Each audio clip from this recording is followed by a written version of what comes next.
don't see it, you're working. Even when I don't feel it, you're working. You never stop. పరిశుద్ధుడైన యేసు నామములో మీకు అందరికీ వందనాలు. Praise Lord. దేవునికి స్తోత్రం.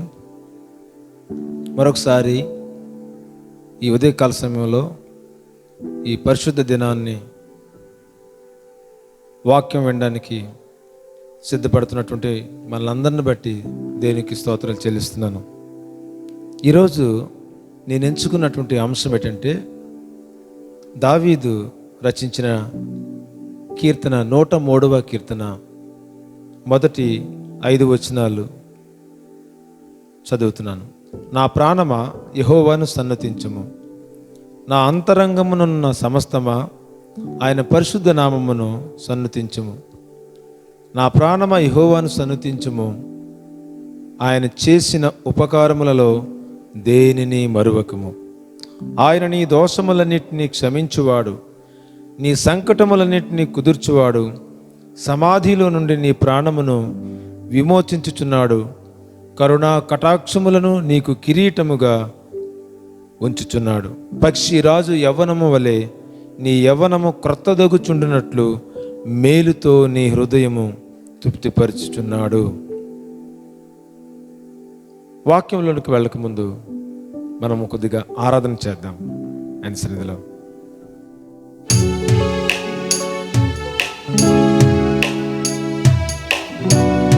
కీర్తనకారుడు తన అంతరంగము ద్వారా ఆయన చేసిన మేలును జ్ఞాపకం చేసుకుంటున్నాడు. నా ప్రాణమా, నా అంతరంగమా, నాలో ఉన్న నా సమస్తమా, నా ప్రాణమా, నా అంతరంగమా, నాలో ఉన్న నా సమస్తమా, యెహోవా చేసిన ఉపకారములాలు దేనిని ఎన్నడు మరువకుమా. యెహోవా చేసిన ఉపకారములాలు దేనిని ఎన్నడు మరువకుమా. ఆహా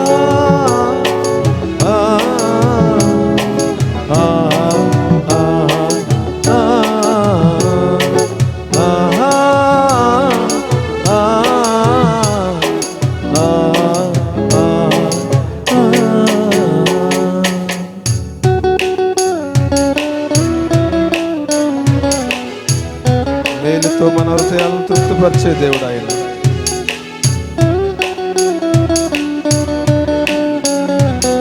కృపలతో మన దీవించేవాడు.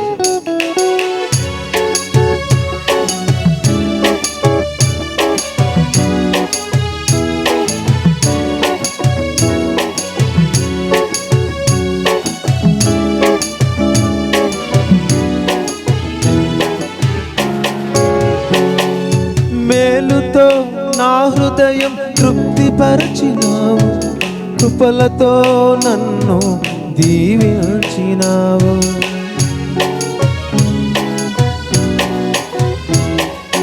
మేలుతో నా హృదయం తృప్తిపరచినావు, కృపలతో నన్ను దీవించినావు. కరుణా కటాక్షము నాకు కిరీటముగా, కరుణా కటాక్షము నాకు కిరీటముగా ధరింపచేసేను నా యేసుడే, ధరింపచేసేను నా యేసుడే. ఆహా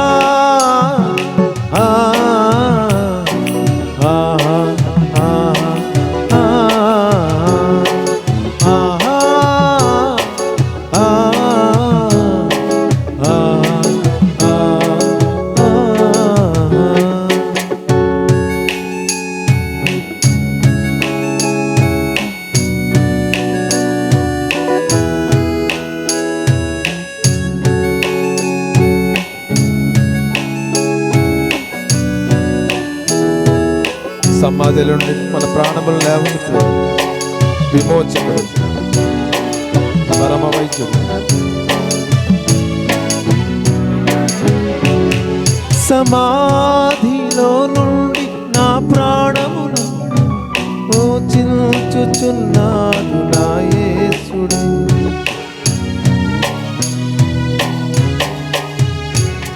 సమాధిలో నుండి నా ప్రాణమును విమోచించుచున్నాడు నా యేసుడే.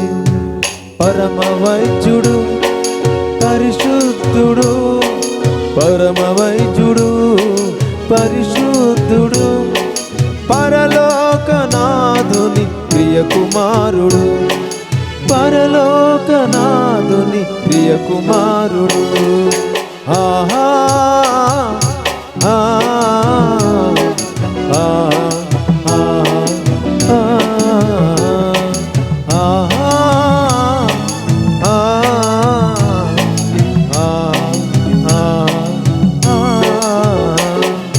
నా ప్రాణమా, నా అంతరంగమా, నాలో ఉన్న నా సమస్తమా, నా ప్రాణమా, నా అంతరంగమా, నాలో ఉన్న నా సమస్తమా, యెహోవా చేసిన ఉపకారములను దేనిని ఎన్నడు మరువకుమా.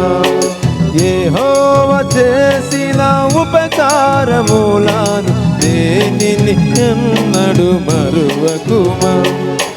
ఆహా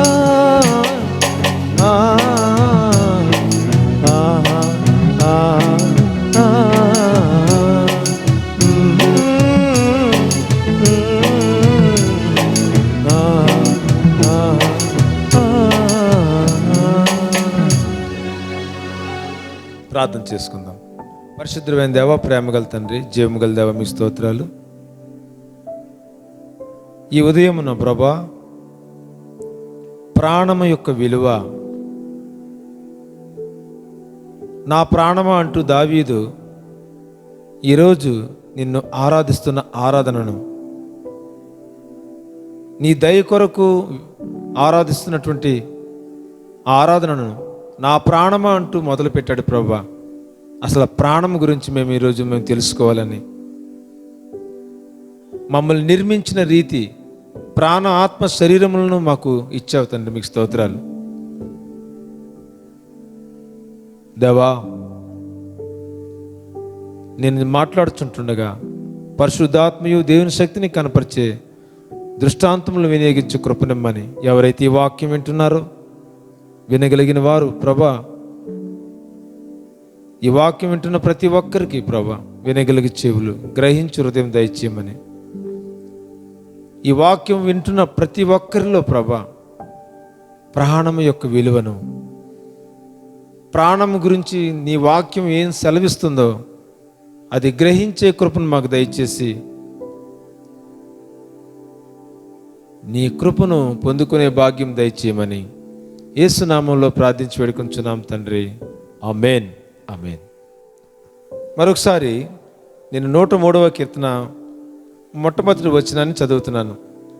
నా ప్రాణమా యెహోవాను సన్నుతించుము, నా అంతరంగమునున్న సమస్తమా ఆయన పరిశుద్ధ నామమును సన్నుతించుము. నా ప్రాణమా అనే ఆ మాట మీద నేను ఈరోజు మీ ముందు వాక్యాన్ని చెప్పాలని నేను సిద్ధపడ్డాను. నా ప్రాణమా అని దావీదు ఎందుకు తన ప్రాణంతో, లేకపోతే తనకు తానుగా ఎందుకు మాట్లాడుకుంటున్నాడు? అద్దంలో మాట్లాడుకున్నట్టుగా ఉంది.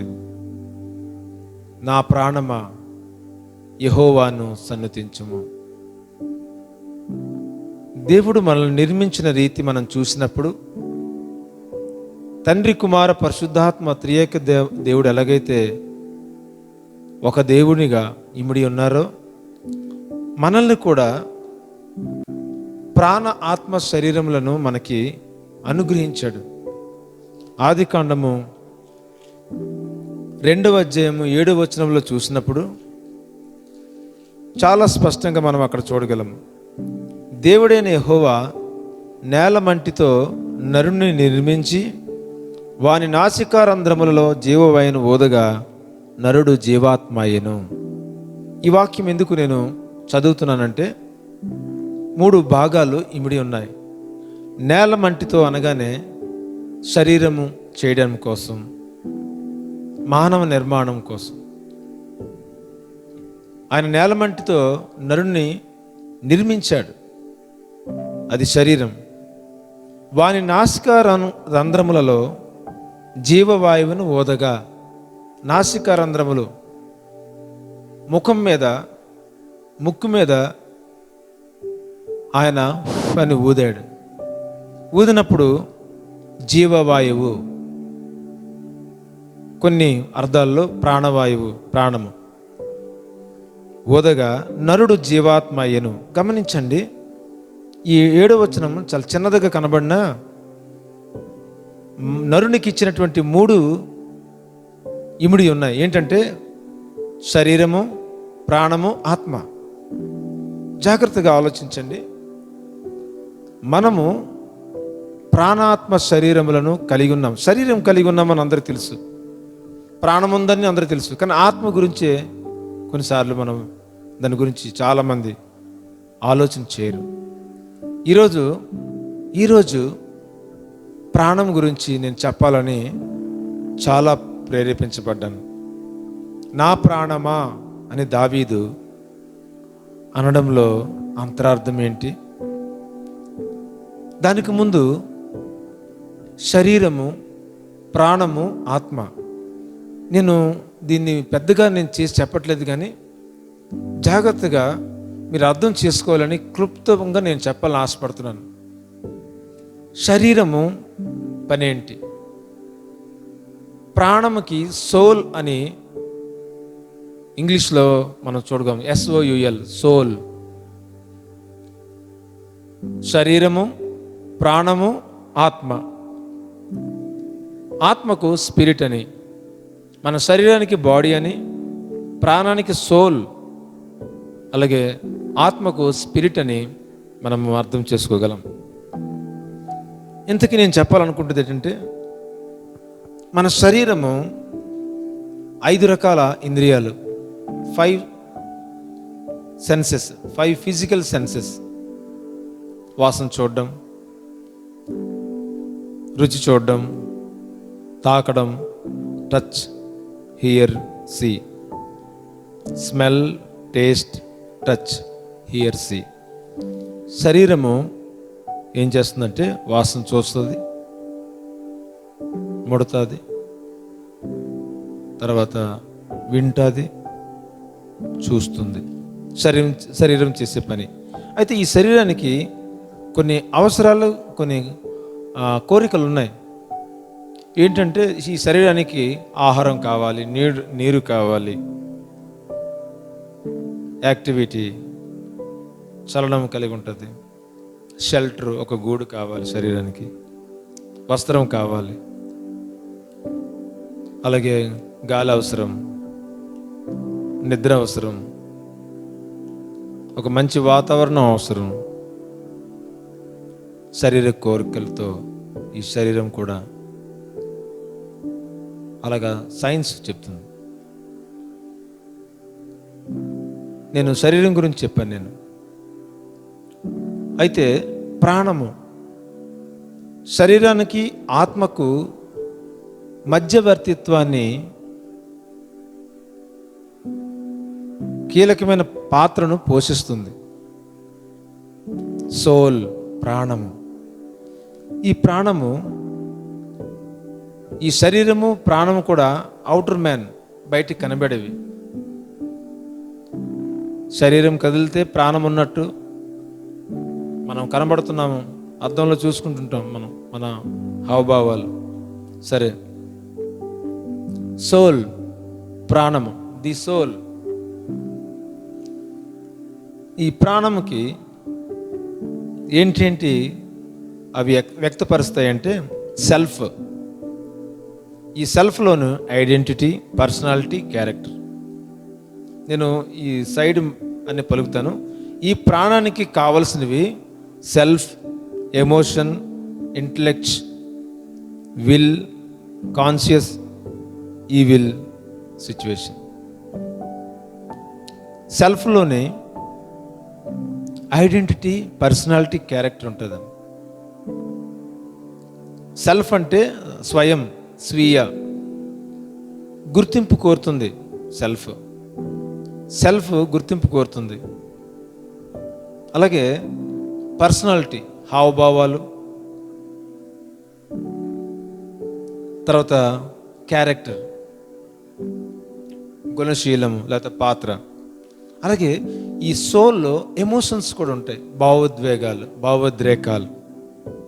ఆ భావోద్వేగాలు ఎలా చూపిస్తామంటే ఫీలింగ్స్, ప్యాషన్స్ అంటే భావాన్ని వ్యక్తీకరించడం, కోరికలను కనపరచడం, ఇదంతా ఎమోషన్స్లో వస్తుంది. ఇంటెలెక్ట్ ఈ సోల్లోనే ఉంటుందండి. బాగా వినండి, ప్రాణమా అనగానే ఏదో జీవిస్తున్నటువంటి ప్రాణంగా ఒక్క లైన్లో మనం తీసుకోలేం దీన్ని. నా ప్రాణమాని దావీదు ఎందుకు అన్నాడో నాకు చాలా తర్వాత వివరాలు అర్థమయ్యాయి. ఇంటెలెక్ట్ అందులో మైండ్ అండ్ థాట్స్, ఇంటెలెక్ట్ తెలివి, ఆలోచనలు, తలంపులు. తర్వాత కాన్షియస్ కూడా ఈ సోల్లోనే ఇమిడి ఉంటుంది. కాన్షియస్ మనస్సాక్షి. ఆఖరిగా ఈ ప్రాణంలోనే ఈవిల్ అంటే దుష్ట dwelling place of the sinful nature and spirit. ఈ ప్రాణంలోనే అయితే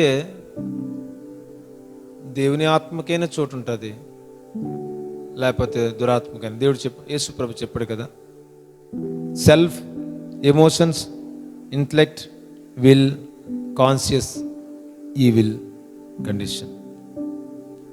ఇదంతా ప్రాణంలో ఉంటుంది. ప్రాణము గురించి స్వయము, వ్యక్తిత్వము, కోరికలు, ఆలోచనలు, భావోద్వేగాలు, ఇలాగా తెలివి, ఇవన్నీ కూడా ప్రాణంలోనే ఇమిడి ఉన్నాయి. ఇవన్నీ వ్యక్తీకరిస్తాం, మనం చూపిస్తాం, ఆయా సందర్భాల్లో మనం చూపిస్తాం. మునుపు చెప్పినవి నేను శరీరాన్ని చెప్పాను. వాసన చూస్తాయి, వింటాయి, ముట్టుకుంటాయి, వాసన చూస్తాయి, ఇవి నేను చెప్పాను. ప్రాణ శరీరములకు ఇంచుమించు దగ్గర సంబంధం ఉంది, కానీ ప్రాణంలో చాలా కీలకమైన పాత్ర ఉంది. మరొకసారి నేను చదువుతున్నాను. సెల్ఫ్ ఉంటుంది, స్వయం, భావోద్రేకాలు ఉంటాయి, ఇంటెలెక్ట్ తెలివి, కాన్షియస్, విల్, మనం విల్ పవర్ అంటుంటాం కదా, స్వయం సొంత ఆలోచనలు, స్వీయ సంకల్పం, ఇలా చెప్పుకుంటూ పోతే ప్రాణం గురించి ఇలా ఉంటుంది. కానీ చాలా మోస్ట్ ఇంపార్టెంట్ కండిషన్ స్పిరిట్, ఆత్మ. జాగ్రత్త వినండి. నరుని ఆత్మ యెహోవా పెట్టిన దీపము, సామెతల గ్రంథంలో మనం చూడగలం. ఇది చాలా ఇంపార్టెంట్. శరీరానికి ఆత్మకు కీలకమైన పాత్ర పోషించేది ప్రాణం. ప్రాణం అంటే కేవలం రక్తం అనే అనుకోకండి. ఆ రక్తంలోనే ఎమోషన్స్ దాగి ఉన్నాయి, హావభావాలు దాగి ఉన్నాయి, కోరికలు దాగి ఉన్నాయి, మనస్సాక్షి దాగి ఉంది. నా ప్రాణమా యెహోవాను సన్నుతించుము. నేను ఆలోచించాను, నా ప్రాణమా అని చాలా చోట్ల కీర్తనలో రాయబడింది ఏంటి అని చూసినప్పుడు, ఒకసారి కీర్తనలు 56:12 చూసినట్లయితే, కీర్తనలు 56వ అధ్యాయము 12వ వచనం, దేవా మరణంలో నుండి నా ప్రాణమును తప్పించి ఉన్నావు, నేను జీవపు వెలుగులో దేవుని సన్నిధిని సంచరించినట్లు. ఎంత నాకు ఆ మాటకి చాలా చలిస్తున్నానండి. ప్రాణాన్నట దేవుడు తప్పించాడట మరణం నుంచి. దేనికోసం? నేను జీవపు వెలుగులో దేవుని సన్నిధిని సంచరించినట్లు జారి పడకుండా నీవు నా పాదములను తప్పించి ఉన్నావు. హల్లెలూయా. ఇంతవరకు శరీరాన్ని గురించి తెలుసుకున్నాం, ఆత్మను గురించి, ప్రాణాన్ని గురించి తెలుసుకున్నాము. ఇప్పుడు ఆత్మ, మనలో ఉన్న ఆత్మ పరిస్థితి చూద్దాం.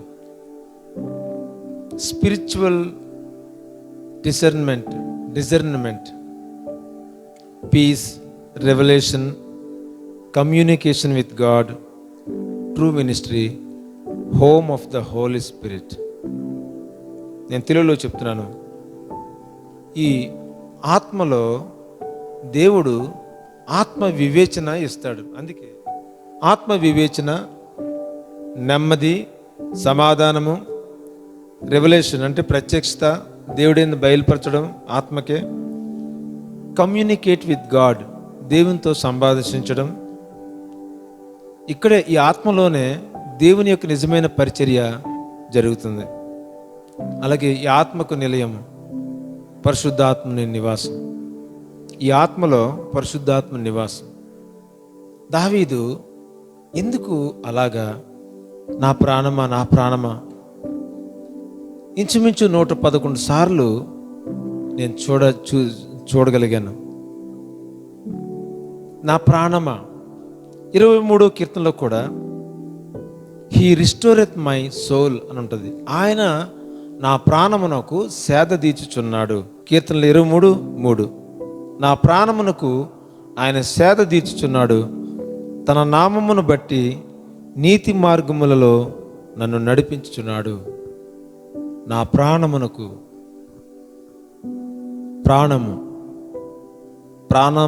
ప్రాణము యొక్క ఖరీదు, ప్రాణం విలువ, ప్రాణము, సోల్. ఈ ప్రాణంకి సెల్ఫ్, ఎమోషను, ఇంటలెక్చువల్, విల్లు, కాన్షియస్ గుర్తింపు కోరుతుంది. ఈ ప్రాణం నన్ను చూడాలి, నన్ను గుర్తించాలి. పర్సనాలిటీ, క్యారెక్టర్ ఇవన్నీ కూడా ప్రాణంలోనే.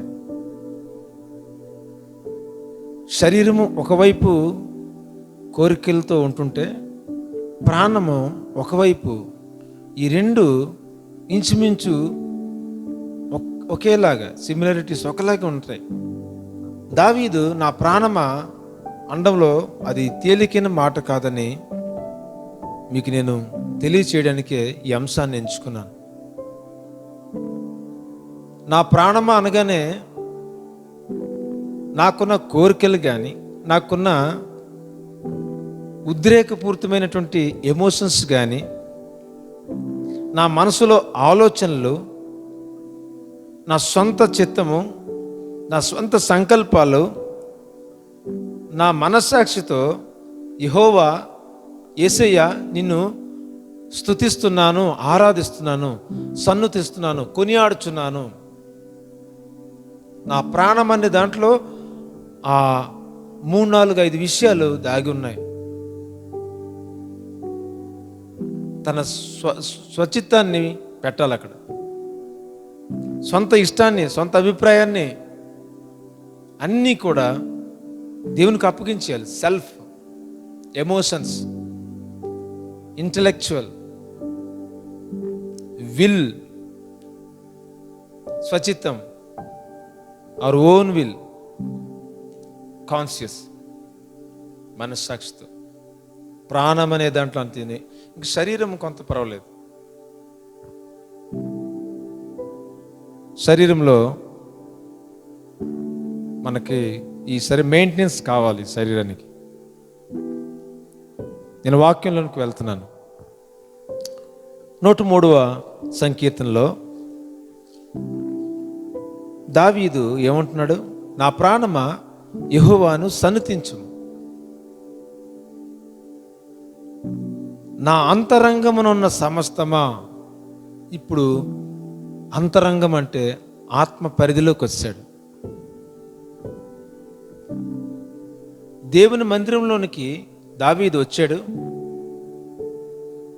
తన శరీరము ప్రజెంట్ అయింది, బాడీ ప్రజెంట్, మైండ్ సోల్లో కనెక్ట్ అయి ఉంటుంది, ప్రాణంతో ముడిపడి ఉంటుంది. ఈ మైండ్లో నుంచి, ఇది మనసులో నుంచే ఆలోచనలు, నా ప్రాణమా అనే దాంట్లోనే ఉద్రేకపూరిత ఎమోషన్స్ ఉన్నాయి. మరలా ఎందుకు నేను సోల్ అనే మాట గురించి నొక్కు వక్కానిస్తున్నానంటే, ఇంకా నేను ముందుకి చాలా వాక్యంలో మనం ప్రయాణం చేయవలసి ఉంది.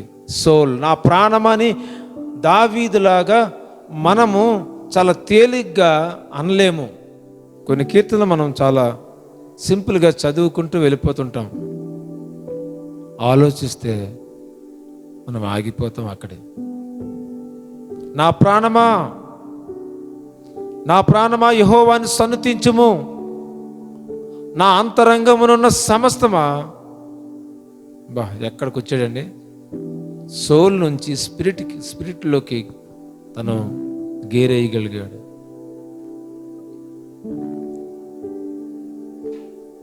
ఆయన పరిశుద్ధ నామమును సన్నుతించుము.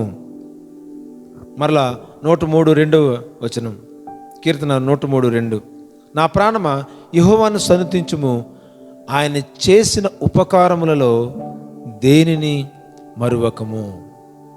ఇక్కడ వరకు ఒక ఆలోచన చేద్దాం, జాగ్రత్తగా వినండి. ఈ ప్రాణానికి ఎంత సౌఖ్యం కావాలంటే, ఈ ప్రాణము ఏంటేంటో కోరుతుంటుంది. ఈ ప్రాణానికి చాలా సొంత చిత్తం దాగి ఉంది. ఈ ప్రాణంలో భావోద్రేకాలు ఇమిడి ఉన్నాయి. ఇవన్నీ కూడగట్టుకొని దావీదు ఏమంటున్నాడంటే, నా ప్రాణమా యెహోవాను సన్నుతించుము. జాగ్రత్తగా దయచేసి ఆలకించాలని మనవి చేస్తున్నాను. దావీదు చాలా సులభంగా అనలేదండి. దావీదు పాటలు రచించగలడని, వాయిద్యాలు వాయించగలడని, మంచి ఆరాధికుడని కాదండి.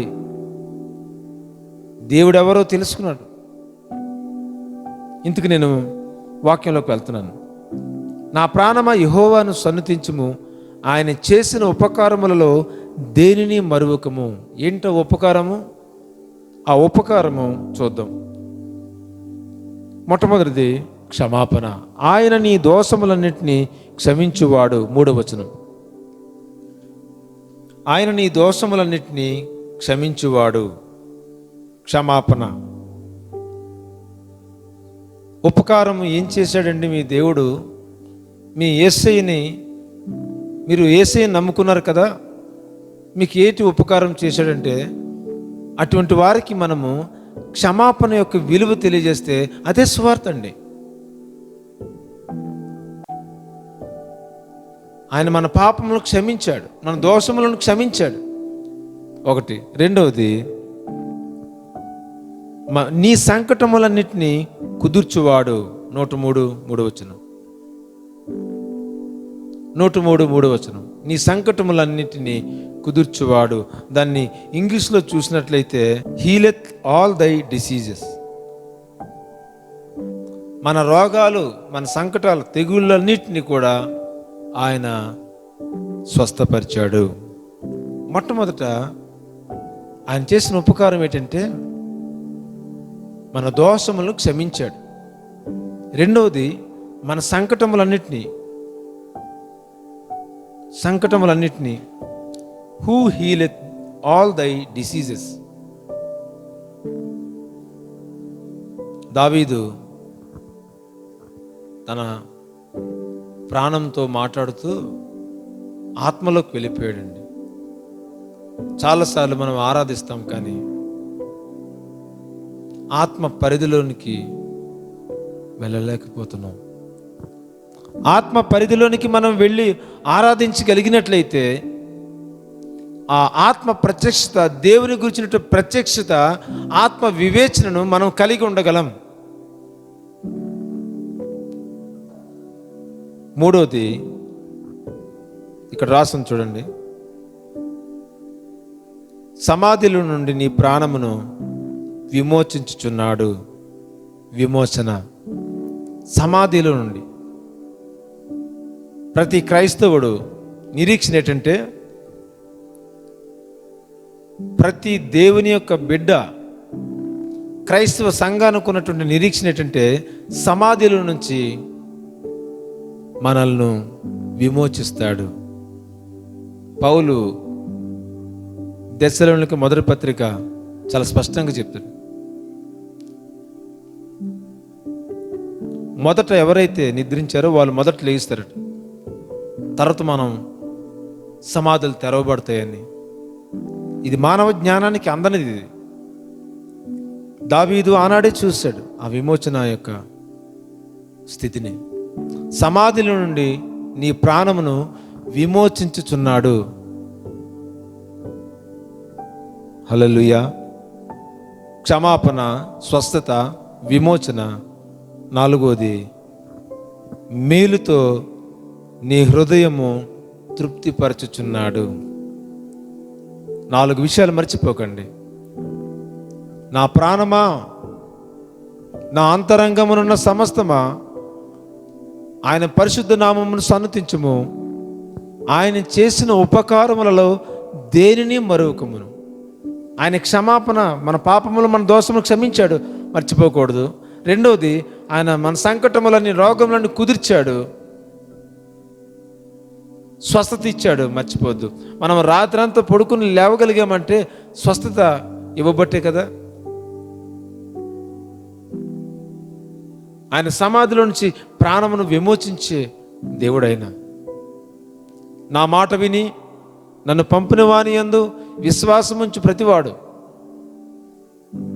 మరణములో నుంచి జీవములోనికి దాటి ఉన్నాడని మీతో నిశ్చయముగా చెప్పుచున్నానని యోహాను సువార్త 5వ అధ్యాయంలో మనం చూడగలం.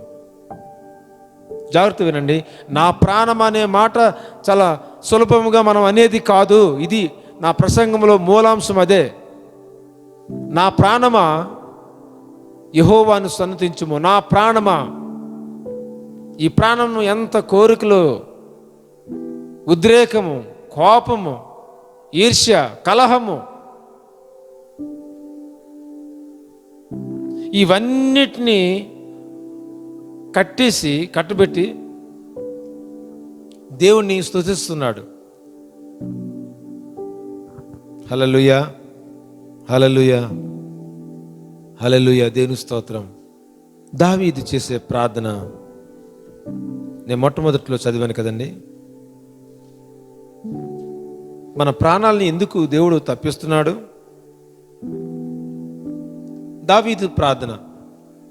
నేను మెయిన్ అంశంలోనికి వెళ్తున్నాను.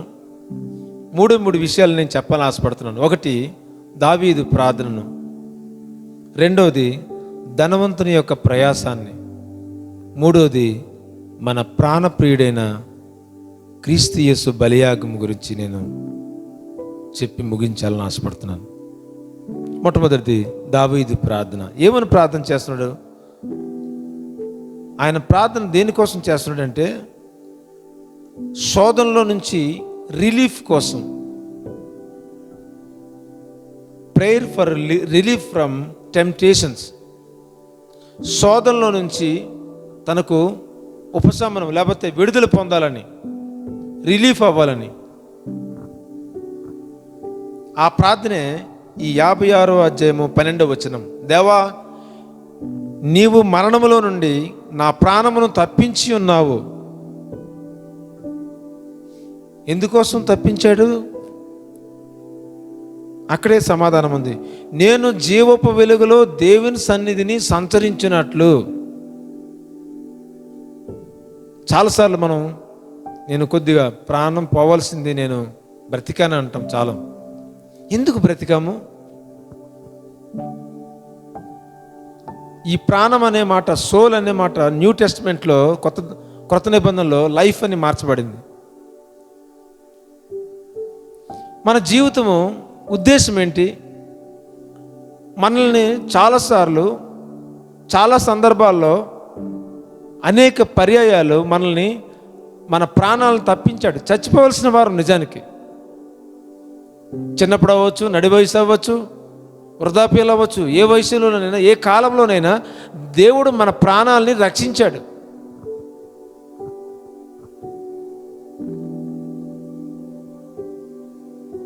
మన ప్రాణాలను రక్షించాడు. మనకు తెలియకుండా మనకు అనేక విషయాల్లో తప్పిస్తున్నాడు. మనకు తెలిసింది కొంత రక్షణే అనుకుంటాం మనల్ని రక్షిస్తున్నాడని. మనం తెలియకుండా మనకి తెలియకుండా ఎంత కాపుదల రక్షణ సంరక్షణ ఇస్తున్నాడో, మన ప్రాణాలని ఎలా కాపాడుతున్నాడో, ఎందుకు కాపాడుతున్నాడు, ఆయన ఉద్దేశం అర్థమవుతుందా మనకి? ఇక్కడ కీర్తనకారుడు ఈ దావీదు చేసే ప్రార్థనలో, దేవా నీవు మరణంలో నుండి నా ప్రాణమును తప్పించున్నావు. ఎందుకు తప్పించున్నావు అంటే జీవపు వెలుగులో దేవుని సన్నిధిని సంచరించినట్లు. జీవపు వెలుగులో దేవుని సన్నిధిని సంచరించినట్లు. ఎంత హైలీ మెచ్యూర్డ్ వర్డ్ అండి. నీ ప్రాణం తప్పించబడుతుంది. నా ప్రాణం చాలా అనేక సార్లు పోవలసింది, చనిపోవలసిన వారం. ఎందుకు దేవుడు తప్పిస్తున్నాడు? ఎందుకు మనల్ని కాపాడుతున్నాడు? అర్థం ఉందా? లేకపోతే అర్థం అవుతుందా? దేవుడు మన పట్ల ఆయన ఉద్దేశం ఏంటో ఆలోచన చేస్తున్నామా? ఈరోజు ఆలోచన చేయాలనే దావీదు మన ముందు ఒక ఉదాహరణగా నిలబడుతున్నాడు. నా ప్రాణమా యెహోవాను సన్నుతించుము. ఇది చెప్పడం సులభము కాదు. మన ప్రాణము ఎవరి ప్రాణం వాళ్ళకి తీపి. ఒకసారి ఒక ఆయన విన్యాసం చేస్తున్నాడు. ఎలాగా?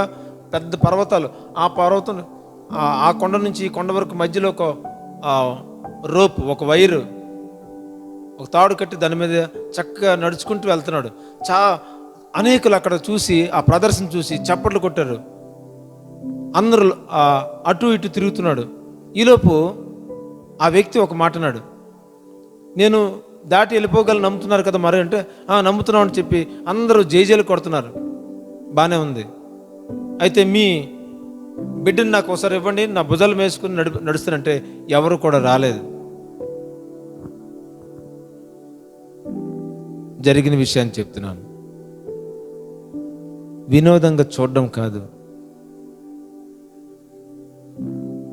నా వరకు వచ్చేసరికి నా ప్రాణం యొక్క స్థితి జ్ఞాపకం వస్తుంది. ప్రాణము విలువ బైబిల్ ఒక్కటే తెలియజేయగలదు. ప్రాణము ఖరీదు దేవుని వాక్యం మాత్రమే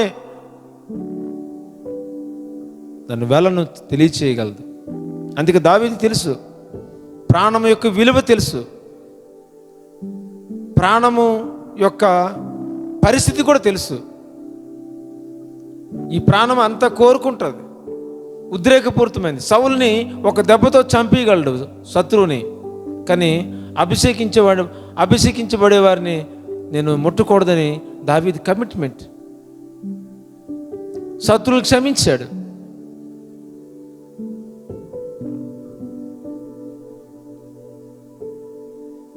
నేను జీవపు వెలుగులో దేవుని సన్నిధిని సంచరించినట్లు నా పాదములు జారి పడకుండా తప్పించి ఉన్నావు. దేవా, నీవు మరణములో నుండి నా ప్రాణమును తప్పించి ఉన్నావు. నేను జీవపు వెలుగులో దేవుని సన్నిధిని సంచరించినట్లు జారి పడకుండా నీవు నా పాదములు తప్పించి ఉన్నావు. అలాగే కోరహు కుమారులు రచించినటువంటి కీర్తన మనం చూడగలం. 42వ సంకీర్తన 1, 2, 3 వచనాలు. దుప్పి నీటి వాగుల కొరకు ఆశపడినట్లు దేవా, నీ కొరకు నా ప్రాణము ఆశపడుచున్నది. నా ప్రాణము దేవుని కొరకు తృష్ణగొనుచున్నది. జీవము గల దేవుని కొరకు తృష్ణగొనుచున్నది. దేవుని సన్నిధిని నేను ఎప్పుడు వచ్చేదను, ఆయన సన్నిధిని నేను ఎప్పుడు కనబడేదను. ఎంత నా ప్రాణము దుప్పి నీటి వాగుల కొరకు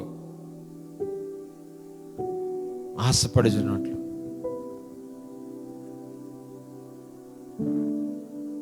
ఏంటి ఆశ ఈ కోరహ కుమారులకు?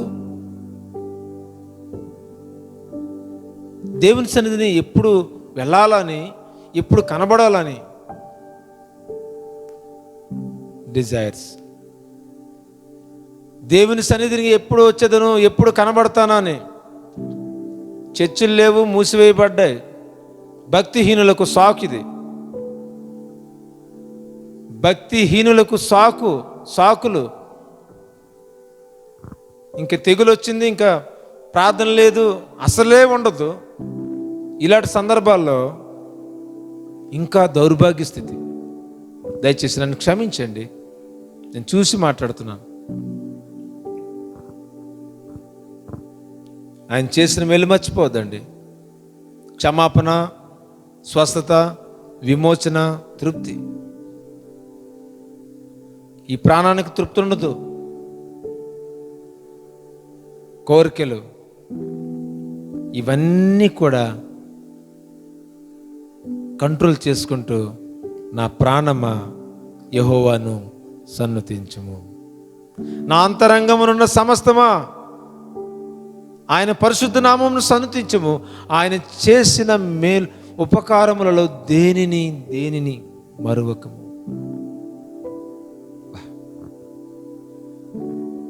ఇక్కడ కోరహ కుమారులు దేవుని సన్నిధిని కనబడాలి, ఇప్పుడు వెళ్ళాలని ఇటువంటి ఆశ ఉన్న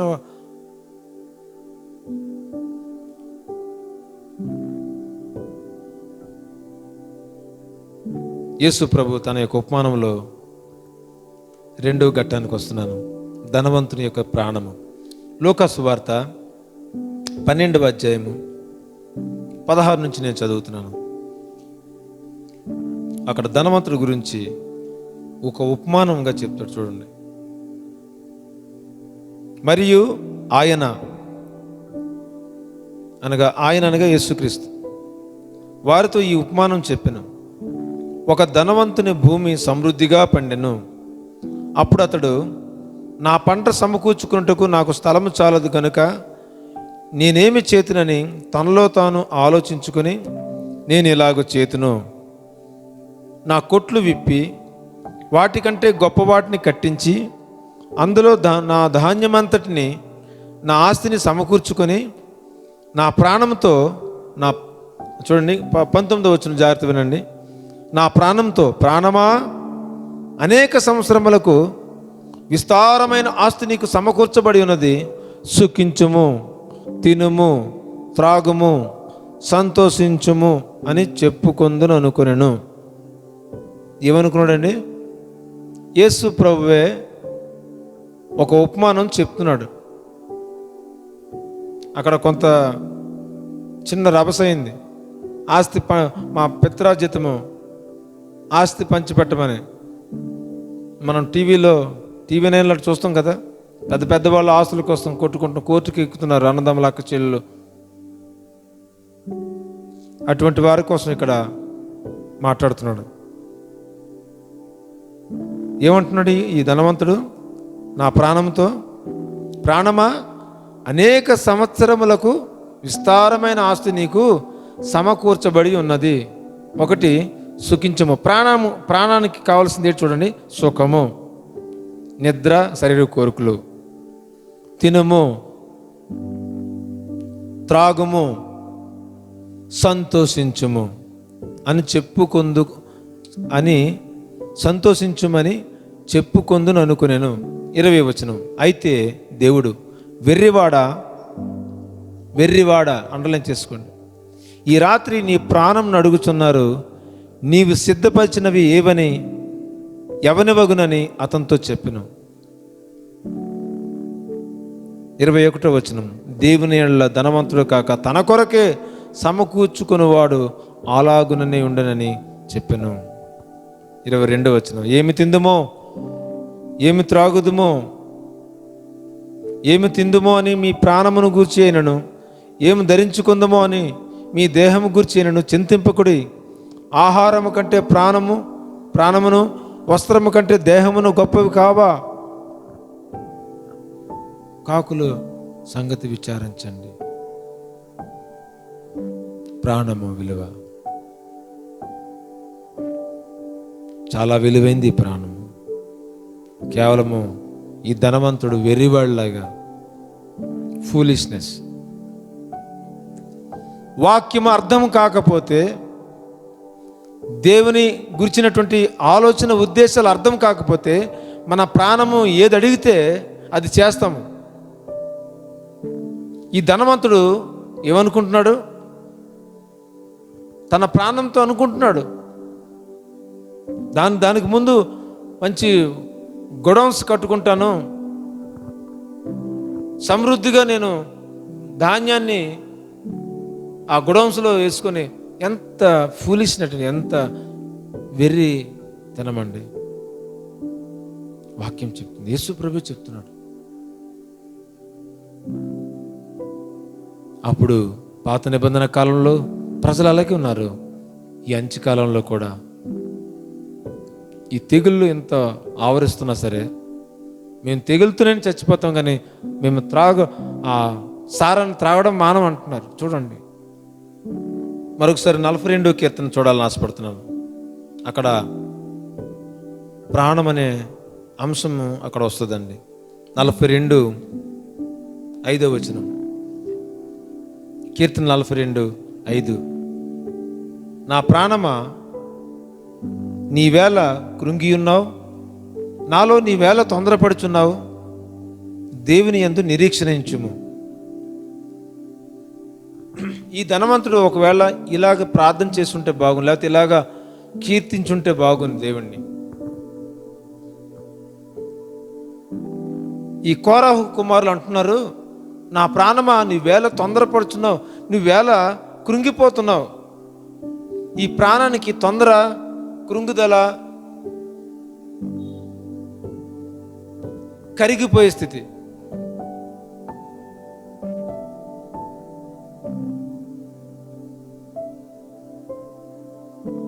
ఈ ప్రాణాన్ని మనం కంట్రోల్ చేసుకున్నట్లయితే, ఈ ప్రాణము మన ప్రాణంతో మనమే చెప్పుకోగలిగితే, దావీదు కోరాహు కుమారులాగా, ధనవంతుడులాగా ఒకవేళ సెల్ఫిష్నెస్ లేకపోతే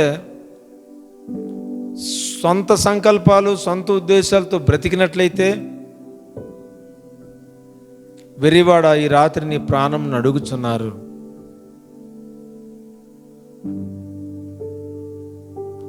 నేను ముగింపుకు వస్తున్నాను. ప్రాణప్రియుడు యేసుక్రీస్తుని గురించి, ఆ సిలువను గురించి, ఆ ప్రాణత్యాగం గురించి నేను చెప్పి ముగించాలని ఆశపడుతున్నాను. పరమగీతాలు నాకు ఎందుకో జ్ఞాపకం వచ్చాయి. పరమగీతములు 3వ అధ్యాయము 2వ వచనంలో ఆ మాట ఉంటుంది. ఏంటంటే 3:2, నేను ఇప్పుడే లేచెదను, పట్టణము వెంబడిపోయి వెదగుదును, సంత వీధులలోను రాజవీధుల్లోనూ తిరుగుదును, నా ప్రాణప్రియుని వెతుకుదునని నేను అనుకుంటుని,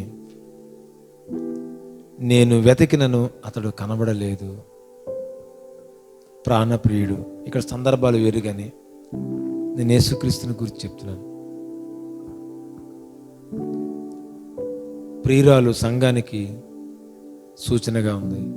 ప్రియుడు, వరుడు, ప్రాణప్రియుడు యేసుక్రీస్తుకు సూచనగా ఉన్నారు. నేను ఇప్పుడే లేచెదను, పట్టణం వెంబడిపోయి వెతుకుదును, సంత వీధులలోను రాజవీధులలోను తిరుగుదును, నా ప్రాణ ప్రియుని వెతుకుదును అని నేను అనుకుంటుని, నేను వెతికినను అతడు కనబడలేదు.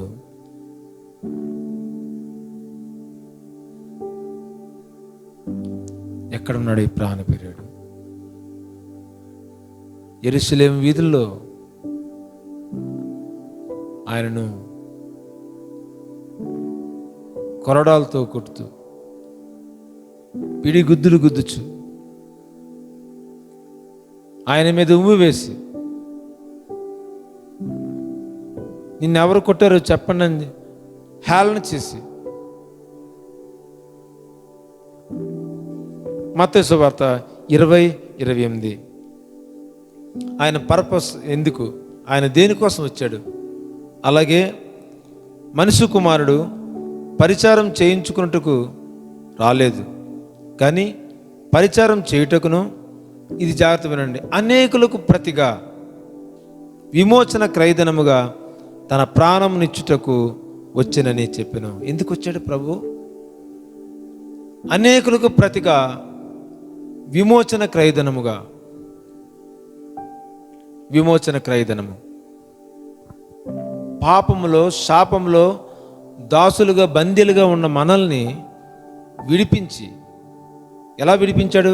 క్రయధనము. ఆయన ప్రాణాన్ని పణంగా పెట్టి మనల్ని విడిపించాడు. చాలా సీరియస్గా మనం తీసుకోవాలి. యవ్వన రక్తము కార్చాడు మన కోసం. తన సొంత కుమారుని యొక్క ప్రాణాన్ని అనేకులకు ప్రతిగా విమోచన క్రయధనముగా అర్పించడానికి వచ్చాడు 2000 సంవత్సరాల క్రితం. మన ప్రభువైన యేసుక్రీస్తు తన ప్రాణాన్ని క్రయధనముగా పెట్టాడు. మనం క్షమించబడాలని, స్వస్థత పొందాలని. ఆయన పొందిన దెబ్బల చేత మనకు స్వస్థత. సమాధి నుండి మన ప్రాణములను విమోచించే దేవుడు ఆయన. విమోచింపబోచున్నాడు. మరణంలో నుండి నా ప్రాణమును తప్పించి ఉన్నావు, నేను జీవపు వెలుగులో దేవుని సన్నిధిని సంచరించినట్లు జారి పడకుండా నువ్వు నా పాదములు తప్పించి ఉన్నావు.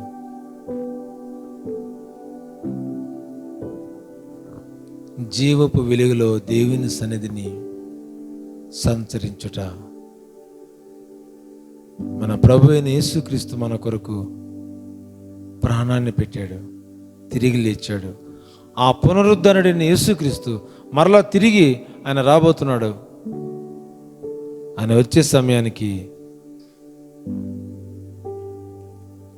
ధనవంతుల్లాగా వెర్రివారముగా ఉంటామా? దావీదు వలె నిరీక్షణ కలిగి ఉంటామా? నా ప్రాణమా యెహోవాను సన్నతించము, ధైర్యముగా చెప్పగలవారమే అన్నాం. తలలో ఉంచుకుందాం. పరిశుద్ధమైన దేవా, ప్రేమగల తండ్రి, ఈరోజు ప్రాణము యొక్క ఖరీదు, ప్రాణము యొక్క విలువ మాకు తెలియజేశావు. ప్రాణము యొక్క స్థితిని మాకు తెలియజేశావు. అవును ప్రభా, ఉద్రేకంతోనే ఆరాధిస్తున్నాం, కోపతాపాలతోనే, ఆవేశాలతోనే నిన్ను ఆరాధిస్తున్నాం. కొన్నిసార్లు ఆరాధించలేకపోతున్నాం, విసిగిపోతున్నాం. మమ్మల్ని క్షమించు ప్రభా. మా కోసం ప్రాణం పెట్టావు. ఆ రక్తాన్ని బట్టి ఈరోజు మేము క్షమాపణ పొందాము. ఆ రక్తాన్ని బట్టి మేము ఈరోజు విమోచింపబడ్డాము, స్వస్థపరచబడ్డాము. ప్రతి దినము నీ రక్తాన్ని కాపుదలుగా మేము అనుభవిస్తున్నాం తండ్రి. నువ్వు త్వరలో రాబోతున్నావు. మీరు వచ్చేసరికి ప్రభా మేము ఎత్తబడే గుంపులో, ఎత్తబడే స్థితి మాకు దయచేయమని, దేవుని యందు నిరీక్షణ నుంచి మేము నీ యందు విశ్వాసంలో జీవించడానికి సహాయం దయచేయమని యేసు నామములో ప్రార్థించి వేడుకొంచున్నాం తండ్రి. ఆమేన్, ఆమేన్. దేవునికి స్తోత్రం. అందరికీ వందనాలండి. మరి ఒకసారి మరి ఒక దినంలో మనం కలుసుకుందాం. అంతవరకు దైవాశీస్సులు.